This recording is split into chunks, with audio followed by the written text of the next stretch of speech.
गेल्या काही दिवसांपासून गाजणाऱ्या पुण्यामधल्या मुंढवा जमीन घोटाळ्याच्या प्रकरणी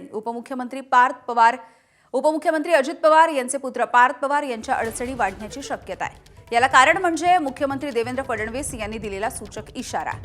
माझा विजन कार्यक्रमाच्या दरम्यान फडणवीसांना जेव्हा मुंढवा जमीन घोटाळ्याच्या प्रकरणी एफआयआर मध्ये पार्थ पवार यांचं नाव नसल्याविषयी प्रश्न विचारला तेव्हा मुख्यमंत्र्यांनी सुरू असलेल्या पोलीस कारवाईवरून आणि दोषी आढळणाऱ्यांना वाचवणार नसल्याचं देखील स्पष्ट केलेलं आहे।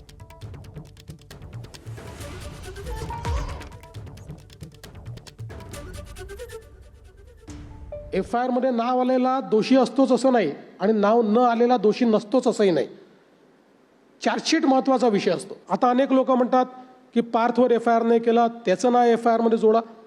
कोणी असो, मी तुम्हाला एक गोष्ट सांगतो की पोलिसांच्या चौकशीमध्ये ज्यांची नावं येतील त्या लोकांवर तुम्हाला चार्जशीट दाखल करावीच लागेल।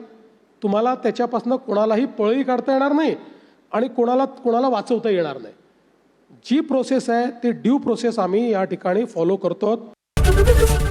एबीपी माझा, उघडा डोळे बघा नीट।